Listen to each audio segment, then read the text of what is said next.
And now, our feature presentation. The Changing World Order. The times ahead will be radically different from those that we've experienced in our lifetimes, though similar to many times before. How do I know that? Because they always have been.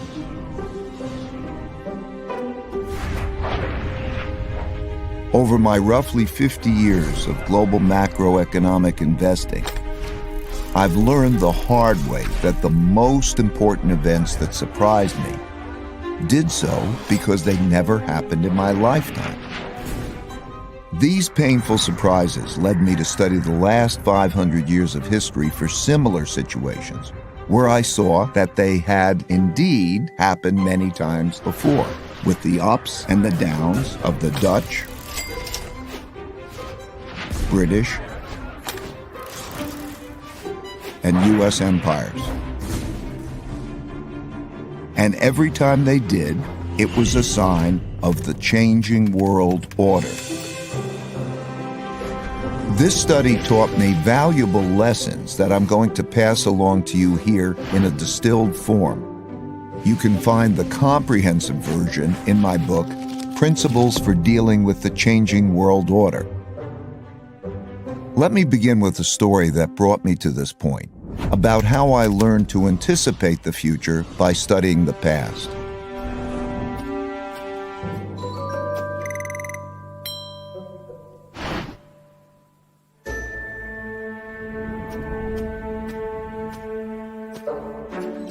In 1971, when I was a young clerk on the floor of the New York Stock Exchange, the United States ran out of money and defaulted on its debts.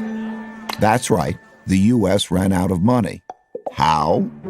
Well, back then, gold was the money used in transactions between countries. Paper money, like the dollar, was like checks in a checkbook in that it had no value other than it could be exchanged for gold, which was the real money. At the time, the United States was spending a lot more money than it was earning by writing a lot more of these paper money checks than it had gold in the bank to exchange for them. As people turned these checks into the bank for gold money, the amount of gold in the U.S. started to dwindle.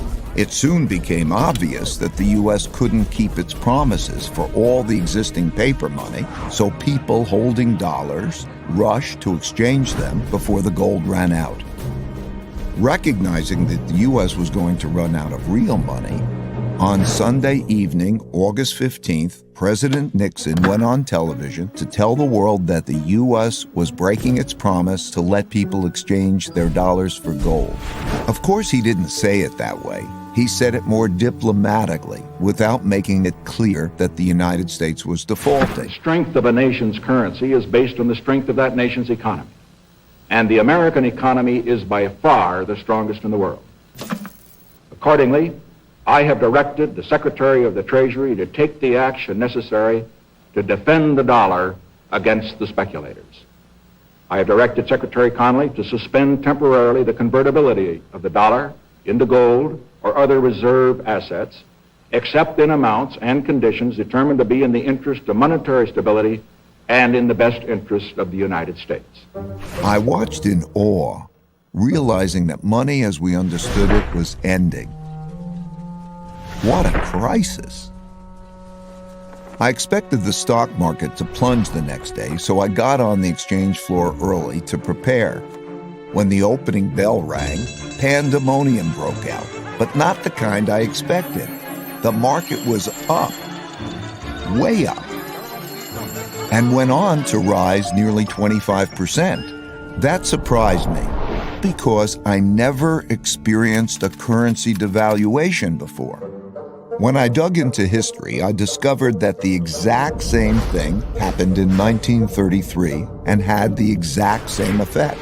Then, paper dollars were also linked to gold, which the U.S. was running out of because it was spending more paper money checks than it had gold to exchange for them. And President Roosevelt announced on the radio that he would break the country's promise to exchange dollars for gold. It was then that I issued the proclamation providing for the national bank holiday, and this was the first step in the government's reconstruction of our financial and economic fabric. The second step, last Thursday, was the legislation promptly and patriotically passed by the Congress, confirming my proclamation and broadening my powers so that it became possible, in view of the requirement of time, to extend the holiday and lift the ban of that holiday gradually in the days to come. This law also gave authority to develop a program of facilitation. In both cases, breaking the link to gold allowed the U.S. to continue spending more than it earned, simply by printing more paper dollars. Since there was an increase in the number of dollars without an increase in the country's wealth, the value of each dollar fell. As these new dollars entered the market, without a corresponding increase in productivity, they went to buy lots of stocks, gold, and commodities, and hence caused their prices to rise.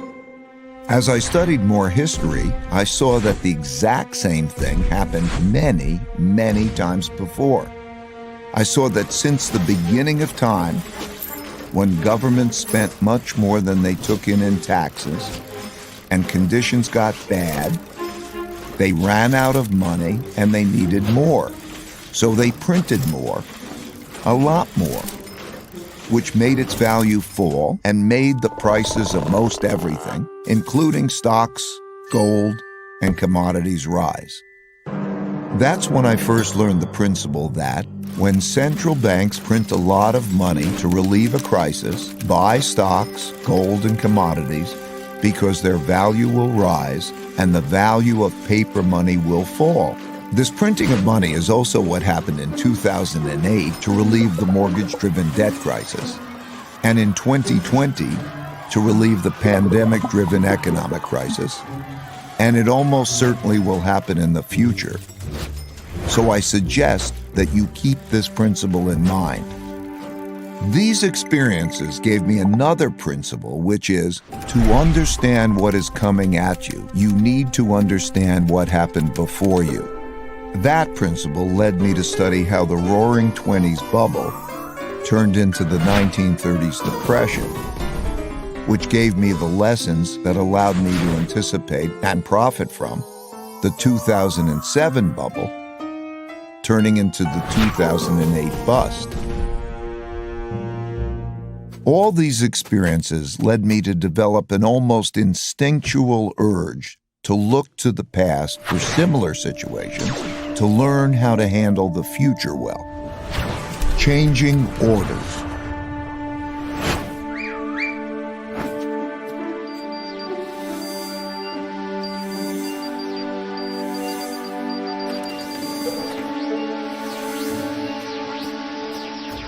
Over the last few years, three big things that hadn't happened in my lifetime prompted me to do this study.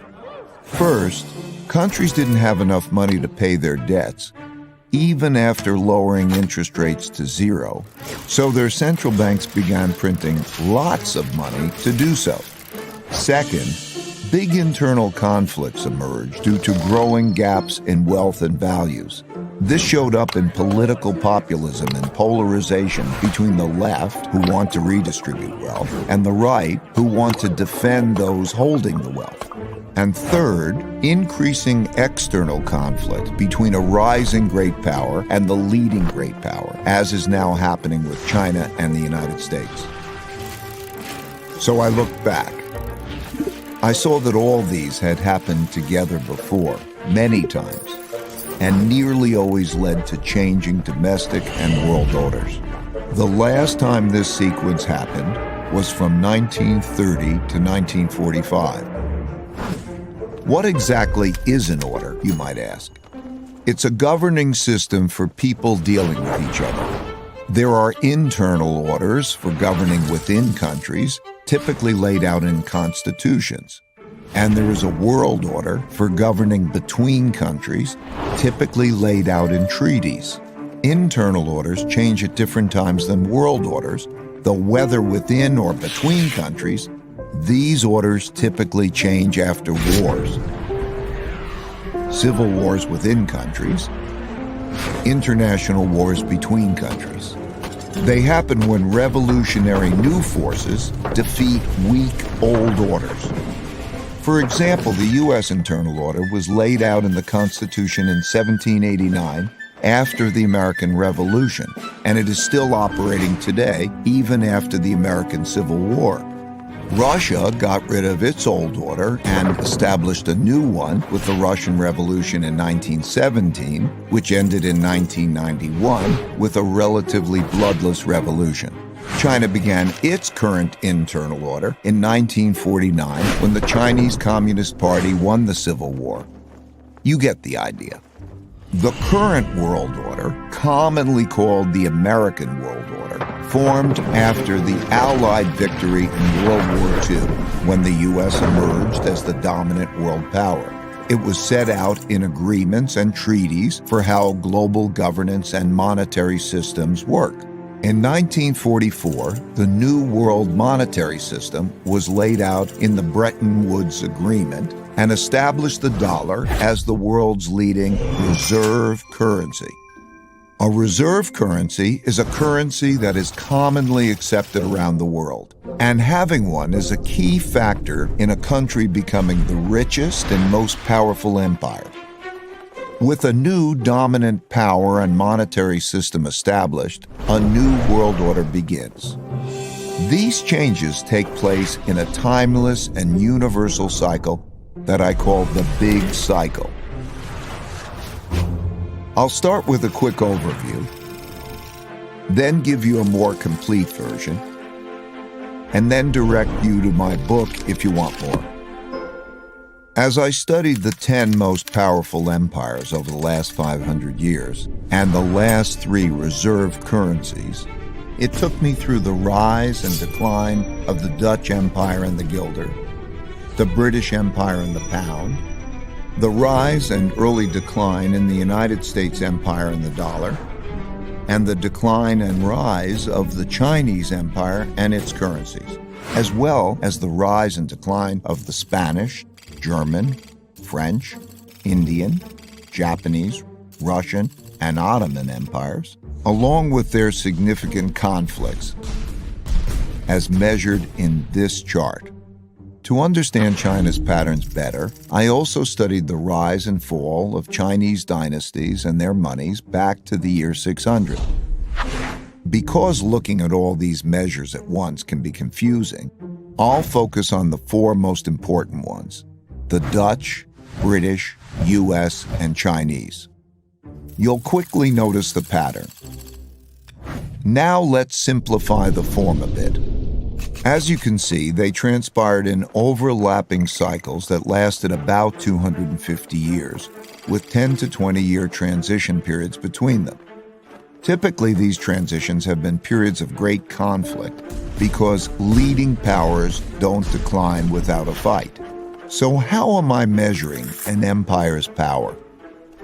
In this study, I used 8 metrics. Each country's measure of total power is derived by averaging them together.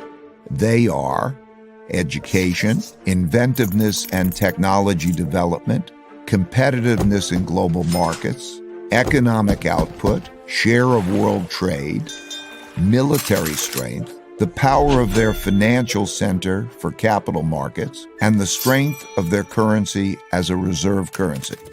Because these powers are measurable, we can see how strong each country is now, was in the past, and whether they're rising or declining. By examining the sequences from many countries, we can see how a typical cycle transpires. And because the wiggles can be confusing, we can simplify it a bit to focus on the pattern of cause-effect relationships that drive the rise and decline of a typical empire.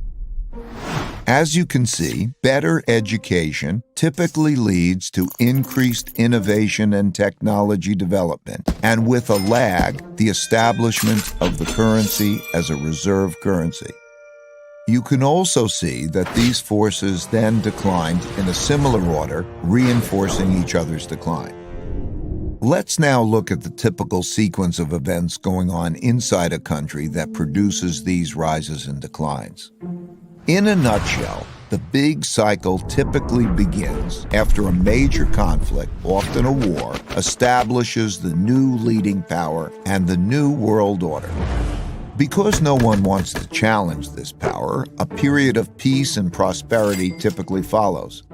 As people get used to this peace and prosperity, they increasingly bet on it continuing. They borrow money to do that, which eventually leads to a financial bubble. The empire's share of trade grows, and when most transactions are conducted in its currency, it becomes a reserve currency, which leads to even more borrowing. At the same time, this increased prosperity distributes wealth unevenly, so the wealth gap typically grows between the rich haves and the poor have-nots. Eventually, the financial bubble bursts, which leads to the printing of money and increased internal conflict between the rich and the poor, which leads to some form of revolution to redistribute wealth. This can happen peacefully or as a civil war. While the empire struggles with this internal conflict, its power diminishes relative to external rival powers on the rise. When a new rising power gets strong enough to compete with the dominant power that is having domestic breakdowns, external conflicts, most typically wars, take place. Out of these internal and external wars come new winners and losers. Then the winners get together to create the new world order, and the cycle begins again. As I looked back, I saw that these cause and effect relationships drove the cycles of rises and declines all the way back to the Roman Empire. I saw how the stories of each one of these cycles blended together with others before, during, and after, in the same way as each individual story blends with others to make the epic 500-year story that is our collective history. And like human life cycles, no two are exactly the same, but most are similar. They're driven by logical cause and effect relationships that progress through stages from birth to strength and maturity to weakness and inevitably decline. However, that's like saying a person's life cycle takes 80 years on average, without recognizing that many are much shorter and many are longer. While age can be a good indicator of future longevity, a better way is to look at health indicators. One can do that with empires and their vital signs too. I found that by watching the indicators of power change, I was able to see what stage a country was in, which helped me to anticipate what was likely to come next. Now, I'll take you through the big cycle in more detail. Give me 20 minutes and I'll give you the last 500 years of history and show you the similar patterns across the Dutch, British, US, and Chinese empires. 500 years of big cycles.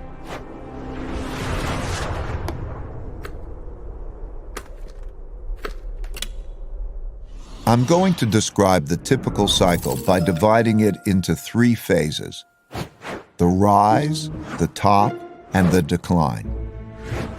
The rise. Successful new orders that rise, both internal and external, are typically started by powerful revolutionary leaders doing 4 things. First, they win power by gaining more support than the opposition. Second, they consolidate power by converting, weakening, or eliminating the opposition so they don't stand in their way. Third, they establish systems and institutions that make the country work well. And fourth, they pick their successors well, or create systems that do that. Because a great empire requires many great leaders over several generations. At this stage, soon after winning the fight, there is typically a period of peace and growing prosperity because the leadership is clearly dominant and has broad support, so no one wants to fight it. During this phase, leaders within the country have to design an excellent system to raise the country's wealth and power. First and foremost, to be great, they must have strong education, which is not just teaching knowledge and skills, but also strong character, civility, and work ethic. These are typically taught in the family, schools, and religious institutions. That provides a healthy respect for rules and laws, order within society, low corruption, and enables them to unite behind a common purpose and work well together. As they do this, they increasingly shift from producing basic products to innovating and inventing new technologies. For example, the Dutch rose to defeat the Habsburg Empire and become superbly educated. They became so inventive that they came up with a quarter of all major inventions in the world, the most important of which was the invention of ships that could travel around the world to collect great riches, and the invention of capitalism, as we know it today, to finance those voyages. They, like all leading empires, enhanced their thinking by being open to the best thinking in the world. As a result, the people in the country become more productive and more competitive in world markets, which shows up in their growing economic output and rising share of world trade. You can see this happening now as the U.S. and China are roughly comparable in both their economic outputs and their shares of world trade. As countries trade more globally, they must protect their trade routes and their foreign interests from attack, so they develop great military strength. If done well, this virtuous cycle leads to strong income growth, which can be used to finance investments in education, infrastructure, and research and development. They must also develop systems to incentivize and empower those that have the ability to make or take wealth.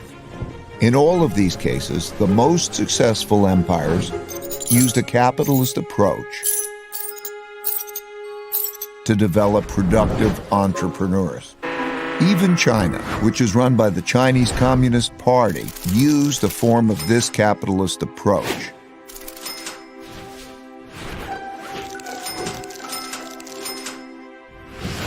Deng Xiaoping, when asked about this, said, "It doesn't matter if it's a white cat or a black cat as long as it catches mice. And it's glorious to be rich." To do this well, they must develop their capital markets. Most importantly, their lending, bond, and stock markets. That allows people to convert their savings into investments to fund invention and development, and share in the successes of those who make great things happen. The Dutch created the first publicly listed company, the Dutch East India Company, and the first stock market to fund it, which were integral parts of the system that produced massive wealth and power. As a natural consequence, the greatest empires developed the world's leading financial centers for attracting and distributing the world's capital. Amsterdam was the world's financial center when the Dutch were preeminent. London, when the British were on top. New York is now. And China is quickly developing its financial centers. Most importantly, the capitalists, the governments, and the military must work together. Not only did the Dutch work well together, they were one and the same. The Dutch East India Company was granted a trade monopoly from the government and had its own officially sanctioned military to go out into the global markets to make and take wealth. The British followed with the British East India Company and had a similar coordination of their government, business, and military operations. The U.S. military-industrial complex followed suit, as does the Chinese system today.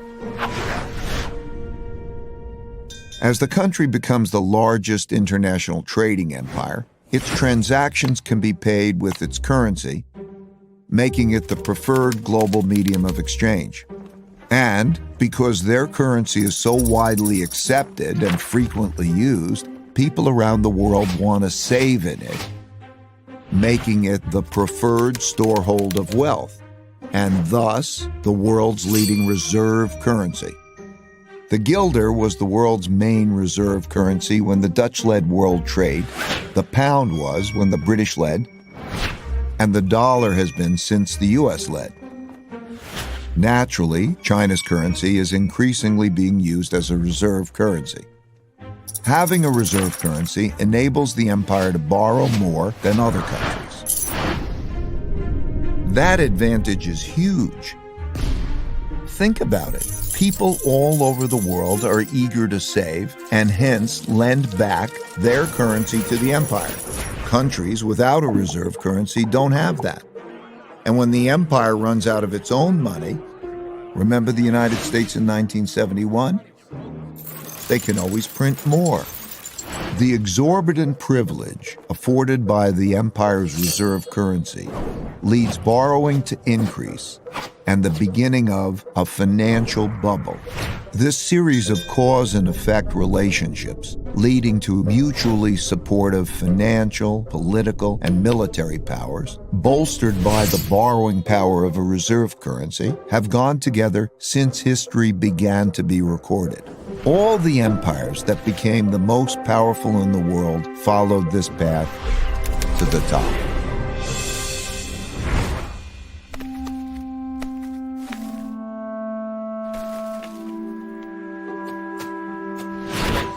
While in the top phase, most of these strengths are sustained, embedded within the fruits of their success are the seeds of their decline. As a rule, as people in these rich and powerful countries earn more, that makes them more expensive and less competitive relative to people in other countries who are willing to work for less. At the same time, people in other countries naturally copy the methods and technologies of the leading power, which further reduces the leading power's competitiveness. For example, British shipbuilders had less expensive workers than Dutch shipbuilders. So they hired Dutch designers to design better ships that were built by less expensive British workers, making them more competitive, which led the British to rise and the Dutch to decline. Also, as people become richer, they tend not to work as hard. They enjoy more leisure, pursue the finer and less productive things in life, and at the extreme become decadent. Values change from generation to generation during the rise to the top, from those who had to fight to achieve wealth and power to those who inherited it. They're less battle-hardened, steeped in luxuries, and accustomed to the easy life, which makes them more vulnerable to challenges. The golden era of the Dutch Empire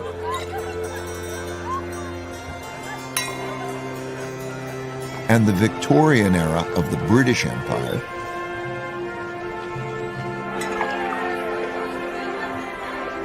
were such high prosperity periods like this.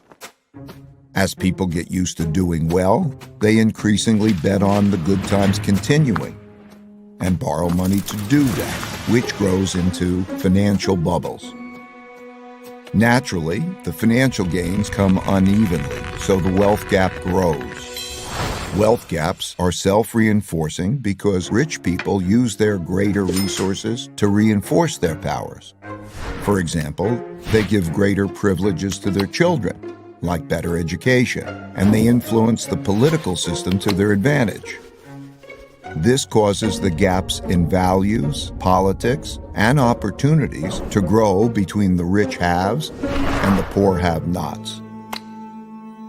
Those who are less well off feel the system is unfair, so resentments grow. But as long as the living standards of most people are still rising, these gaps and resentments don't boil over into conflict. Having the world's reserve currency inevitably leads to borrowing excessively and contributes to the country building up large debts with foreign lenders. While this boosts spending power over the short term, it weakens the country's financial health and weakens the currency over the long term. In other words, When borrowing and spending are strong, the empire appears very strong, but its finances are in fact being weakened. The borrowing sustains the country's power beyond its fundamentals by financing both domestic overconsumption and international military conflicts required to maintain the empire. Inevitably, the cost of maintaining and defending the empire becomes greater than the revenue it brings in, so having an empire becomes unprofitable. For example, the Dutch Empire overextended around the world and fought war after increasingly expensive war with the British and other European powers to protect its territory and trade routes.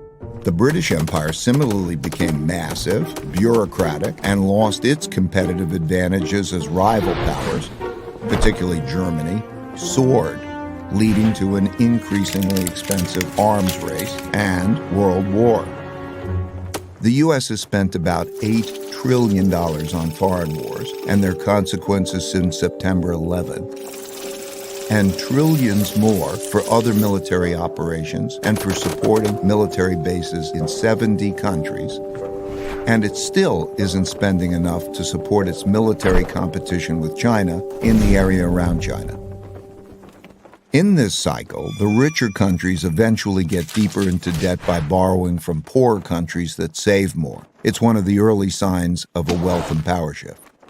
This started in the United States in the 1980s when it had a per capita income 40 times that of China's and started borrowing from Chinese who wanted to save in dollars because the dollar was the world's reserve currency. Similarly, the British borrowed a lot of money from its much poorer colonies, and the Dutch did the same at their top. If the empire begins to run out of new lenders, those holding their currency begin to look to sell and get out rather than to buy, save, lend, and get in.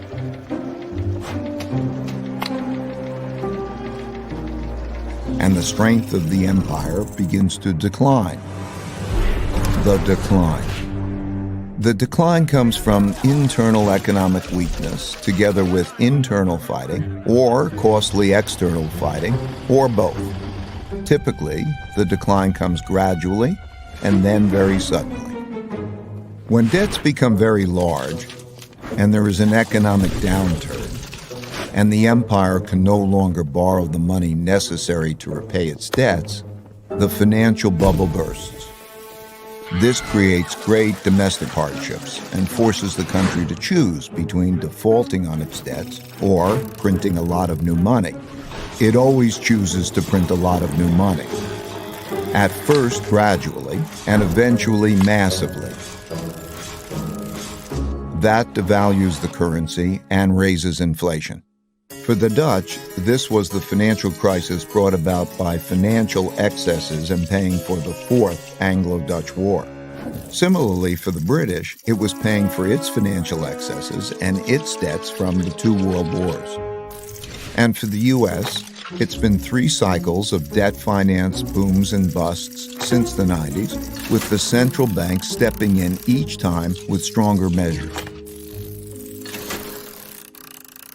When the government has problems funding itself, when there are bad economic conditions, and living standards for most people are declining, and there are large wealth, values, and political gaps, internal conflict between the rich and the poor, as well as different ethnic, religious, and racial groups, greatly increases. This leads to political extremism that shows up as populism of the left or the right. Those of the left seek to redistribute the wealth, while those of the right seek to maintain the wealth in the hands of the rich.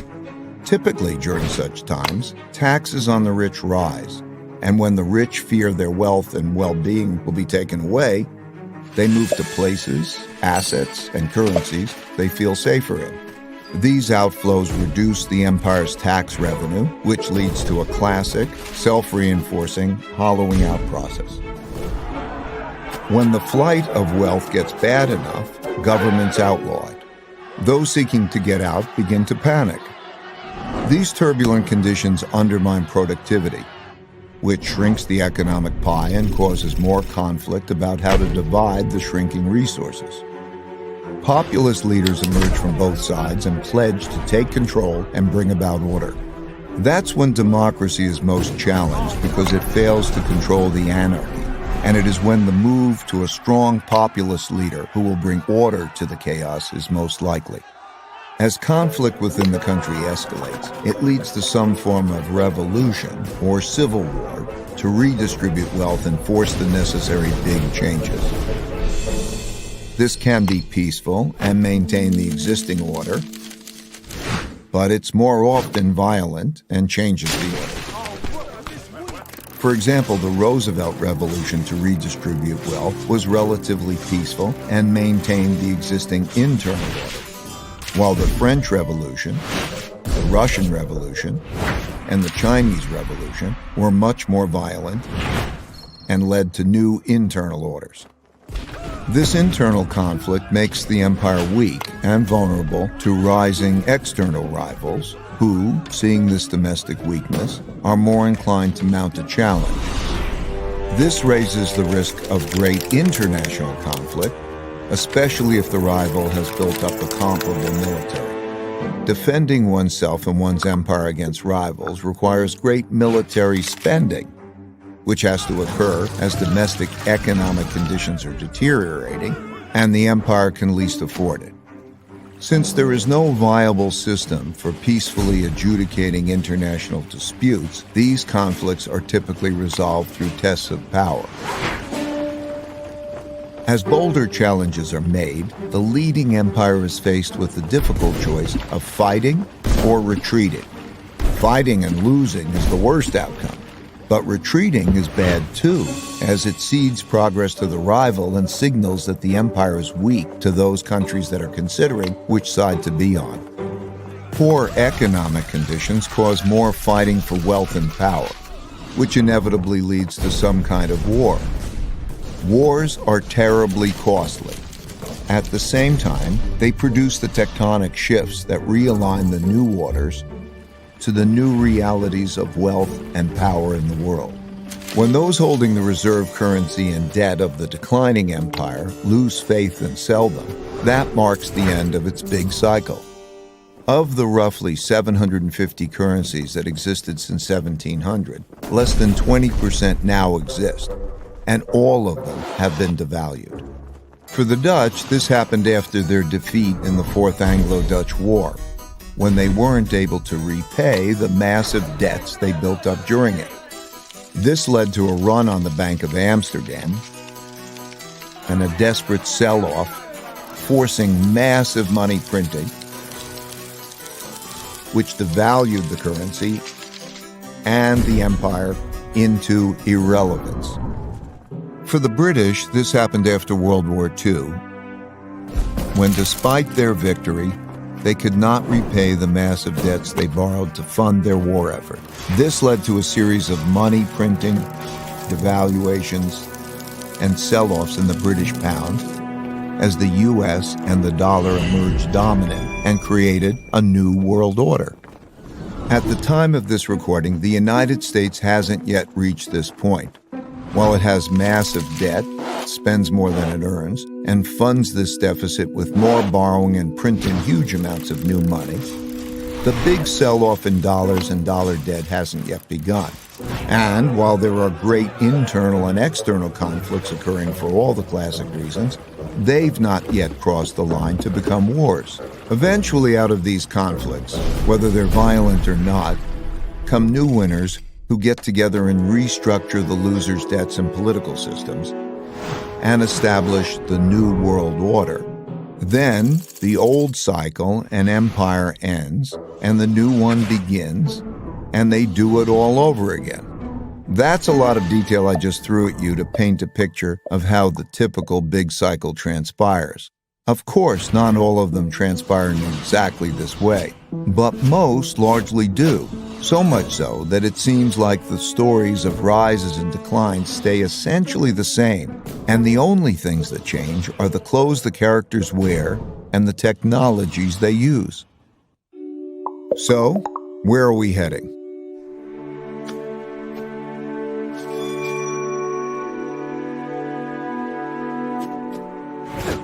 the future.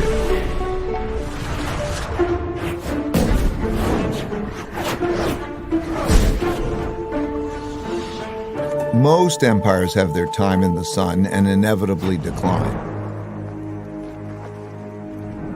Reversing a decline is difficult because that requires undoing a lot that's already been done, but it's possible.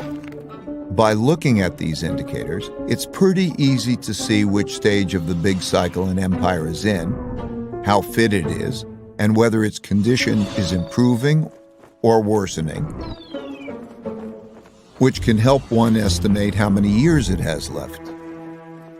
Still, these estimates aren't precise, and the cycle can be extended if those in charge pay attention to their vital signs and improve them. For example, knowing that a person is 60 years old, how fit they are, whether they smoke or not, and a few other basic vital signs, one can estimate the person's longevity. One can do that with empires and their vital signs too. It won't be precise, but it will be broadly indicative and give clear direction on steps to take to increase longevity. It's most often the case that a nation's greatest war is with itself over whether or not it can make the hard decisions needed to sustain success. As for what we need to do, it comes down to just two things: earn more than we spend and treat each other well. All other things I mentioned, strong education, inventiveness, being competitive, and all the rest, are just ways of getting at these two things. It's easy to measure if we're doing them. So like people who want to get fit, let's get on the program and improve our vitals. Let's do that individually and collectively. My goal for sharing this picture of how the world works and a few principles for dealing with it well is to help you recognize where we are and the challenges we face, and to make the wise decisions needed to navigate these times well.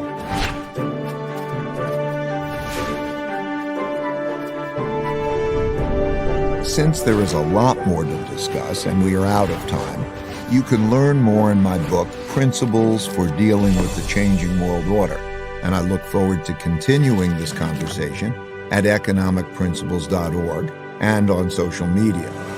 Thank you, and may the force of evolution be with you.